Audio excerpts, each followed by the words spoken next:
Good afternoon. Welcome back in. This is the Joe Gaither Show on SpursCentral. On the San Antonio Spurs on SI. You guys are watching us on the San Antonio Spurs on SI YouTube channel. We appreciate everybody who is doing that. Or maybe you are subscribing to us on Spotify, Apple Podcasts, or on Amazon. The Joe Gaither Show on SpursCentral can be found on whatever your favorite podcast platform is. Or you might be checking us out right there on San Antonio Spurs on SI with our friend Matt Guzman. We appreciate Matt joining us each and every week, making us much, much smarter. You're reading all of his coverage at San Antonio Spurs on SI. Just type in Spurs SI in the Google machine. It'll be the first thing that pops up. You can read all of his coverage of the Spurs and the NBA and right now of the Olympics. And so that's what we're going to lead off with today. But make sure you follow him on the Twitter machine at MattGZMan on Twitter. Matt, how you doing, my man? Been going well. Obviously, it's been a joy to watch France tear it up in the Olympics so far. They've got a big test ahead of them, so I'm excited to kind of get into it. But it's been good. How are you? I'm doing well. Excited about the end of July into August. That means we are inching closer to the NBA regular season. Right. But first, we've got to hit an Olympic gold medal game. And 2 episodes ago, we previewed the Olympics just a little bit, and we asked, can Team France knock off Team USA? And obviously, we said that, yes, they could. Maybe circumstances. We'll find out. Well, now here we are, one day away. On Saturday at 2:30, Team France is going to take on Team USA right there in Paris to try to win their first gold medal in men's basketball. Matt Guzman, how do we get here and what can we expect tomorrow in Paris? Yeah, well, like you said, we talked about it a couple of weeks ago, the idea that maybe France would get a chance to play for a game like this against Team USA and all of the, I guess the Avengers, as they're being called, Team America. And so, it's a big deal for France, and especially for Victor, who's, faced with this opportunity to give his team, his country, really, their first gold medal in basketball that they've had. This is a big time opportunity for him at such a young age. And, it's to answer your question, how we got here, they had 3 preliminary games. They won the first 2. They looked very strong, even though some of those, I guess, warm-up games leading into the group play, they didn't even look too dominant. Questions were in the air about how good they really were. And they ended up losing to Germany, but, they made the knockout stage, and that's where it mattered, and that's where they came in clutch. Victor's had some help for sure. We were talking about some of these guys before the show, Guerschon Yabusele, they've got Isaiah Cordonier, and of course, Matthias Lasso. He's been, the 3 of them have been very, very instrumental in this run for France. They knocked off Canada in the quarterfinal. They knocked off, obviously, Germany. They got their revenge in that second game. That was an interesting one because Victor specifically said that they remembered the way that it felt to lose to Germany in the group play, and the way that they were laughing, the way that they were smiling, having a grand old time. They kind of wanted to get that last laugh in there. And now they've gotten their chance to play USA after, that team took down Serbia, Nikola Jokic. So it's shaping up to be an exciting matchup, to say the least. And I'm just curious as to, how it's going to play out. Obviously, USA is a big favorite.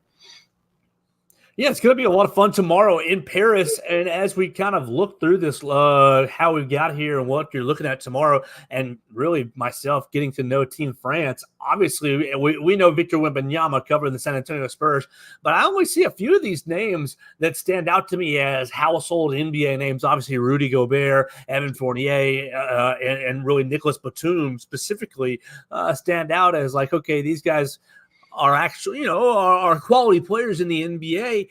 These other fellas, Isaiah Cordonier and Guerschon Yabusele, you've got players who I am not as familiar with. Just how remarkable is it for France to have gotten here? And after putting Rudy Gobert on the bench, you bring in some of these other players to help Victor Wembanyama. Just how remarkable is it for this group to make it to the gold medal game and to maybe stay in and compete with Team USA tomorrow? Absolutely. I mean, and that's the beauty of this Olympic season. There's all sorts of different, you got the joke is that Jamal Murray, only cooks the Lakers and he plays for Canada. He plays a little bit differently. The joke is that Dennis Schroeder, when he puts on his Team Germany jersey, he just becomes a completely different animal. And it's one of those things where these players have such a different sense of pride playing for their home country versus playing in the NBA or playing overseas or wherever they might come from. And so, for this France squad, they've been one of the prime examples. Those three names that are kind of leading I would say leading the charge really are not, like you said, household NBA names. They've benched Rudy Gobert. I think he's totaled 9 minutes over the last 2 knockout games. And so, Vincent Collet, the coach over there, has kind of admitted that, Rudy's just not quite what they need right now. And you've got a guy like Yabusele who's playing really well. So you put him in instead. And you've got those three guys, Cordonier and Lasso, who are kind of taking that sense of pride that they feel from being on Team France, and they're really letting it show. Every time that they score, every time that they win, you can see just how much emotion goes into these games. And so, to answer your question, it really is. It's been a remarkable run for them, considering they weren't really considered a team that might be able to make it this far, because, you had you had Gobert and you had Victor together, and that was kind of supposed to be the centerpiece of this squad. And, here we are 2 weeks later, and one of them is on the bench permanently, it seems. And yet they're still here with that chance to contend for gold. So it's just, I think it goes back to that, there's a different feeling, the Olympics and playing for your home country, whether it's here or even last summer at the FIBA World Cup. These are where some of these players get to shine, whether they're NBA players looking to kind of have a breakout season and get their name in the mix. I would argue that Shai Gilgeous-Alexander's MVP case began last summer at the FIBA World Cup.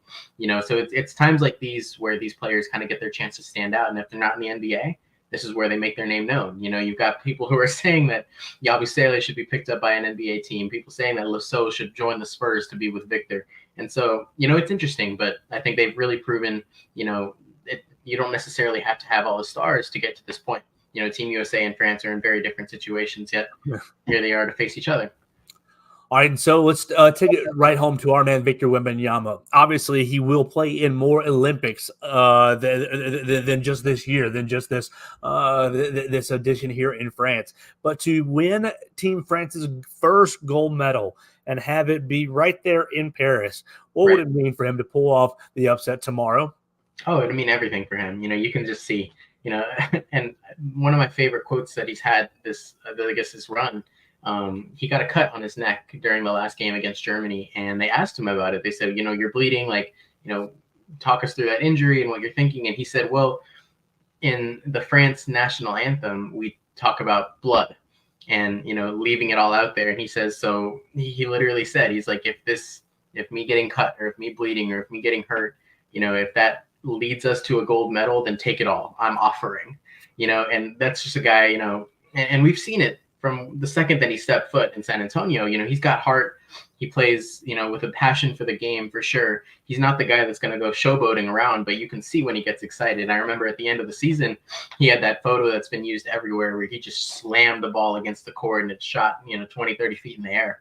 And so this is a guy that just has all the passion in the world. And so to not only get a chance to play the game that he loves, but to do it for his home country and potentially secure a medal at a time where they've never had a medal before, that's just going to mean everything to him. And to get a chance to kind of play in front of his home fans on a stage this big, this is uncharted territory for him, uncharted territory for the team. So I can only imagine, the kind of preparation and what he's kind of feeling, at the thought of just having this opportunity.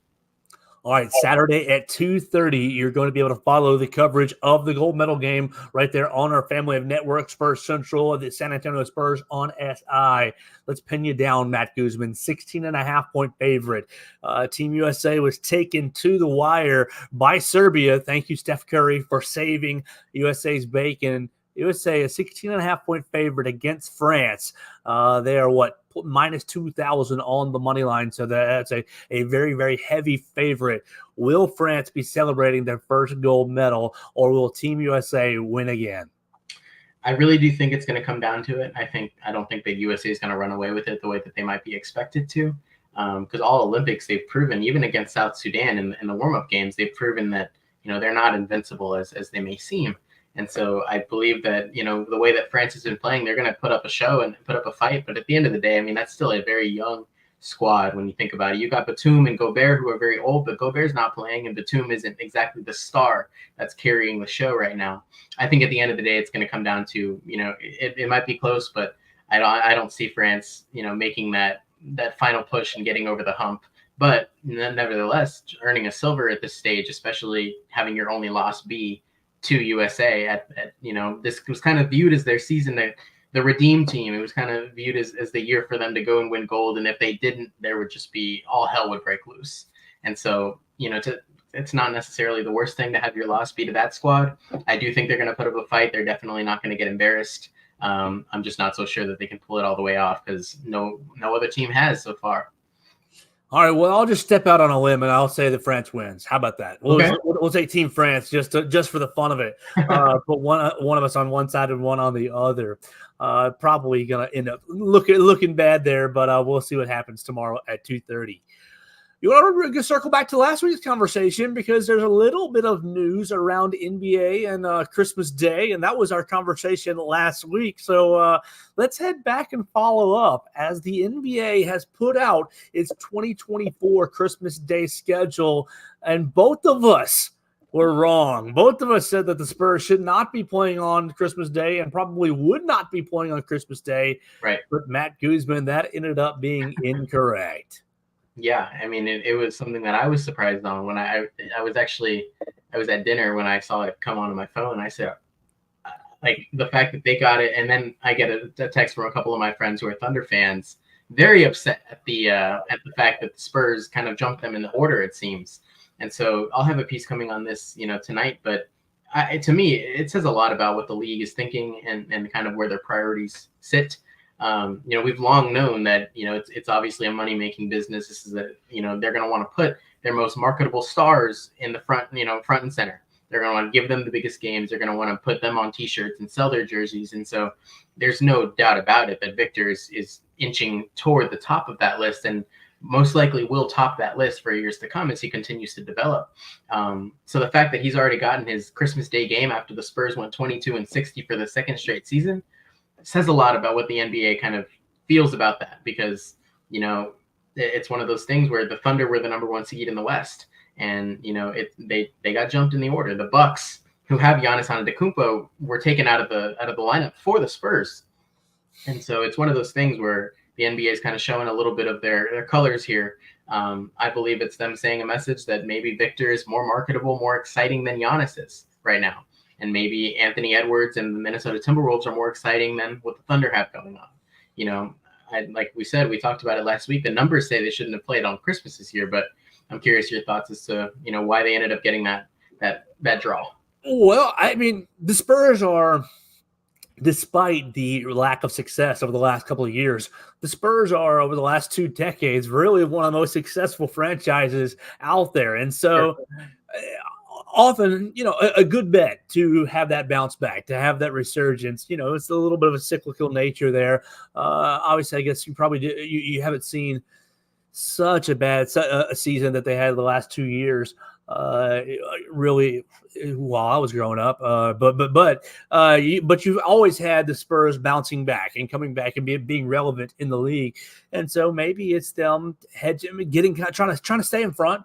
If the Spurs are any good with Stephon Castle, Chris Paul, like we talked about it on maybe last week's episode or the episode before, that we expect the Spurs to be in that kind of play-in game territory this year, and if they are in that play-in game territory, well, you've got a really loyal fan base, and kind of, I mean, yeah, it's obviously focused there in San Antonio and in Texas, but the Spurs are pretty lovable, coast to coast. There's not really anybody that has, we hate the Spurs. You have big time polarizing feelings about the Celtics and Lakers. We love the Celtics, we hate the Celtics, whatever you feel. The Spurs don't elicit, in my opinion, that kind of emotional reaction. I think most people like the Spurs.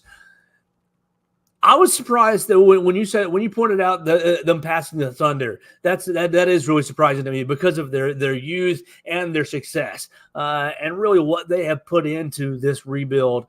It's been a long process for them, but and it seems like they have it right, and so maybe it is a surprise to have the Spurs jump them. No, not as much of a surprise to have them jump the Bucks, because I'm with you. I think that Wembanyama is more marketable than Giannis Antetokounmpo, and I think that the Bucks are maybe on the back end. The sun is definitely setting on their run to the top, unless they make some wholesale changes. Obviously, they tried to with Damian Lillard, but that didn't work out the way they wanted to. I think losing Drew Holiday to a huge rival probably was a bigger factor than bringing in Damian Lillard. So yeah, it makes sense for them to be jumping the Bucks, in my opinion. I think that it's really the NBA trying to get in front of what will be a popular trend, because Wembanyama, 20 years old, 21 years old, he's going to be one of your top 5 players in the league. Sure. Very soon, very, very soon. And if he's flirting with that top 5 player in the league this season, then to have him on Christmas Day, I mean, look, the casual NBA fan, obviously the season starts early November, but for the casual NBA fan who's watching the NFL and who's watching college football through their Thursday through Monday window, they're not paying attention to the NBA until Christmas Day. A lot of, like, what was it, the COVID year where the season started on Christmas Day? Right. Yeah. That was a perfect time to really fire up. This is opening day. Now, obviously, it doesn't work for the money and the schedule, and maybe you push the season back. I mean, in an ideal world, but if I were in charge, you make Christmas Day opening day. And so for the Spurs to be in that Christmas Day lineup, I think it says a lot of about how the league is viewing what the Spurs are doing in their front office and building around Victor Wembanyama. Obviously, it would be we joked last week about adding Cooper Flag, tanking another year and adding Cooper Flag.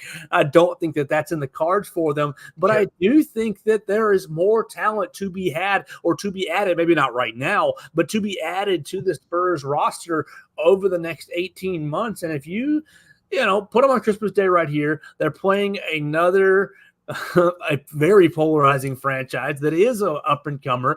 That's going to be a good game. Yeah. I mean, you're going to watch them play the Knicks, that first game right there after all the presents have been opened, and it's going to be a good game to kind of see two franchises going back and forth. You got iconic brands to start it off, but it's also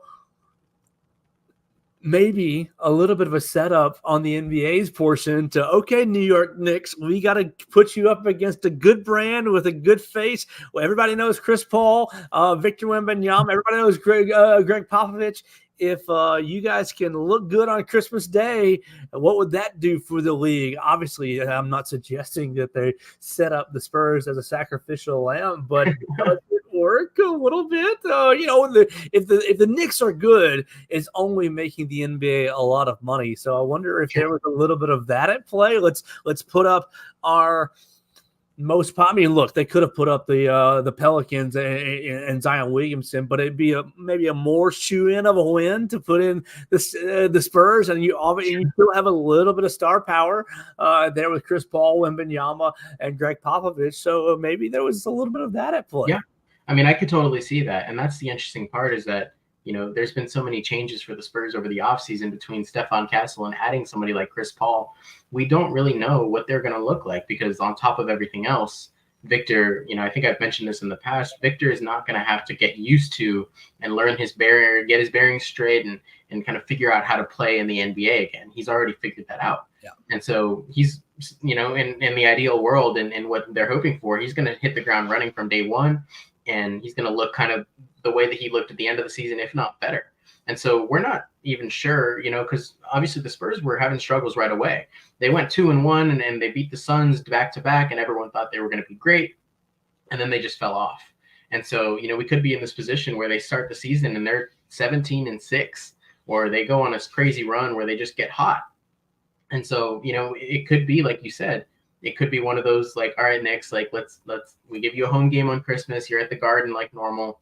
Here's a team, take care of business, do your thing. but at the same time, the Spurs could be in that position where they are competing and they do put up a good game. Hell, they could even win. If they beat the Knicks on Madison Square Garden, obviously the NBA might be a little, like we mentioned, might be a little upset that their team lost, but the upside was they probably got a 20-point, 30-point multi-block performance from Victor Wembanyama, one of the league's up-and-coming stars, and it justifies the fact that they put him on Christmas. 1,000%. If you're the NBA, it's a win-win, because if the Knicks win, it's like, yeah, well, the Knicks are the Knicks, and we put them on Christmas. If the Spurs win, it's like, well, our guy, our face of the league that's going to be, around for years to come, just, gave you a show. And he proved why he's going to be up and coming and why we put him on Christmas. So, I see both ways. I see both sides. But yeah, I mean, it's always exciting. Like you said, my dad's the same way. He's not as into the NBA as obviously as I am. And so he likes to say that they should start on Christmas, because that's kind of the ideal time to start tuning in and start figuring out where teams stand.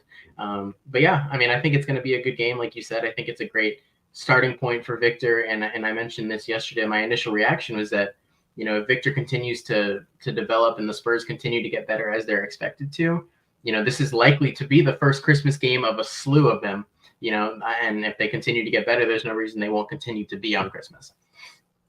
The Spurs lost 126-105 last November up in New York. That was the last time they were up at Madison Square Garden.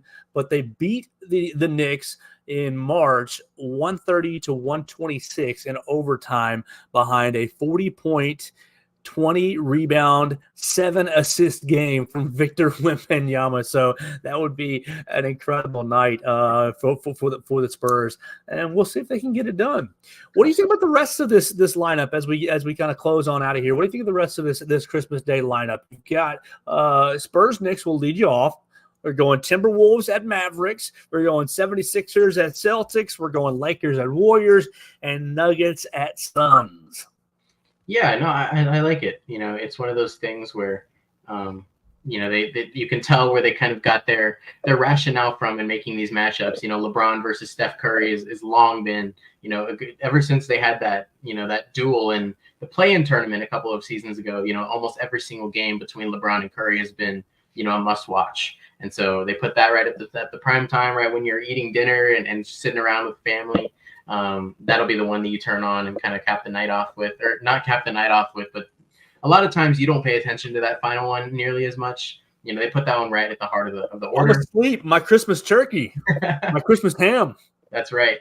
Now the Sixers at Celtics, obviously they just added Paul George, and they'll be making the trip up to TD Garden, not Madison Square, but the other one, to a team that has just won the NBA Finals. And so, obviously curious to see how Embiid plays, because he's had his run with Team USA this season. He's likely to have a lot of attention on him now that he has another star to try and make it past the second round that they've struggled to get past. So that'll be a good matchup to watch. I love the Timberwolves and the Mavs. The Mavs have something to prove this season. They have to prove that last season was not a fluke. They have to prove that they are, in fact, a very good team. They're contenders with Kyrie and Luka. And so to bring in a team that just knocked off the Nuggets and supposedly is supposed to get hotter this upcoming season, I think it's a great matchup. And obviously you can't exclude Jokic. You can't exclude Kevin Durant and Devin Booker and Bradley Beal. You got all sorts of stars in that last game just to kind of cap it off. I do like the slate. I think it's very star-studded. I think it makes sense. And honestly, I do think the Spurs matchup at the Knicks is the most surprising one. The rest of them really do make sense.